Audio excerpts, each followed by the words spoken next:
if I had gone to school back in my neighborhood, drugs, people being pregnant. I had a 5th grader classmate who was pregnant. You know, these are all things that, as a Latina woman, I feared. I grew up in inner city Houston like most kids here. Before I came to Chinquapin, several years of domestic abuse and physical and verbal and sexual abuse.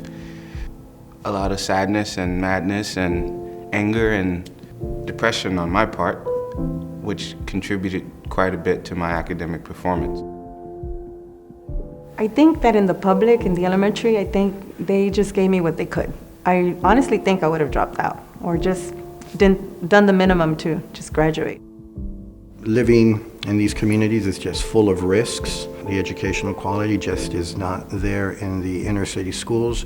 It wasn't there back then.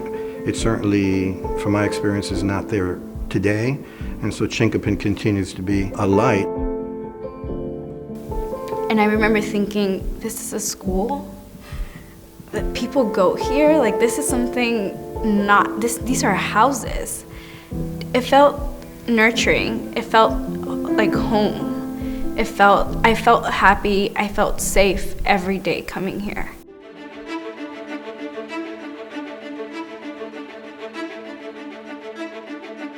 Well, when I told my friends about this place called Chinquapin and the boondocks, they thought I was crazy.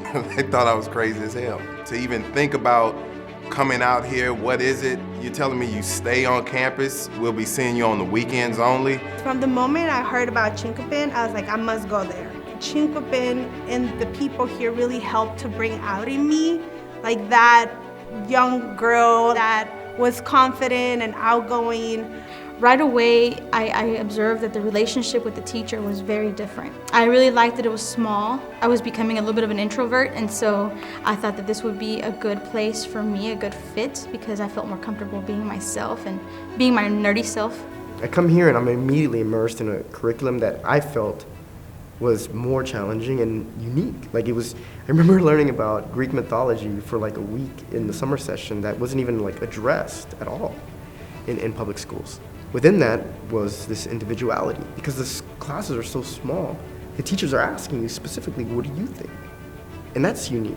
That's so unique, and it's so valuable. And just the teachers. I mean, I think the communication that we got from them, the fact that they lived here, you know, you felt that they were invested as well in your growth, and so I could see that right away. We were a family, and so it was just knowing that they cared about you. They really did.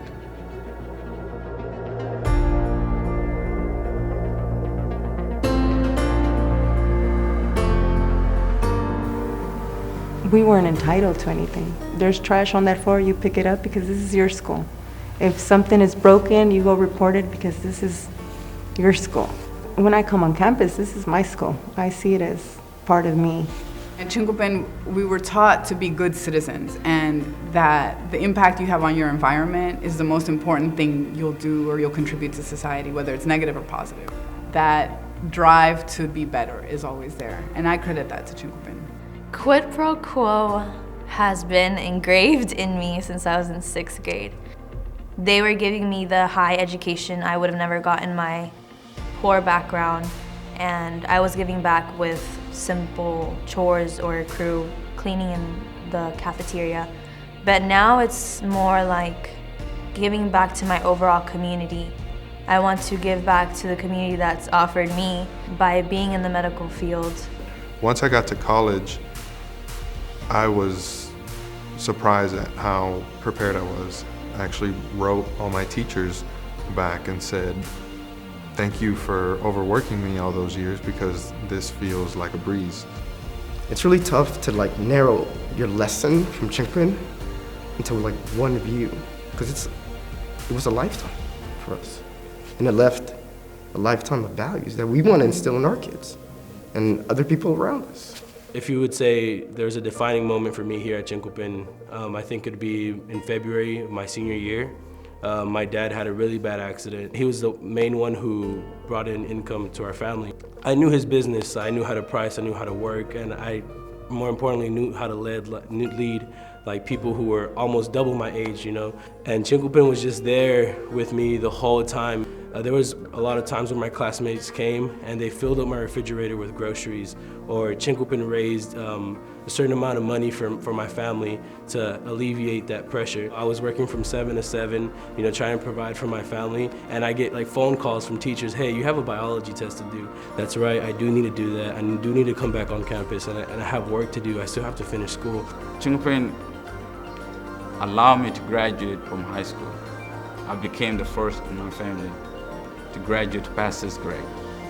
It's almost like Chinquapin gave me this springboard, not to go small, but to go big.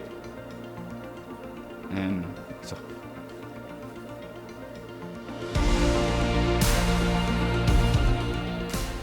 I now study education and sociology at a pretty intense level. What Chinquapin has managed to do with kids like us is statistically significant. It's unique. Without Chinquapin, I can assure you that I would have been dead or in prison 100% before the age of 21, for sure. And so that there are hundreds of people like me that Chinquapin has managed in Highlands, Texas, 150 kids at a time, with a small donor base and donated facilities, that you have been able to give children a quantum leap.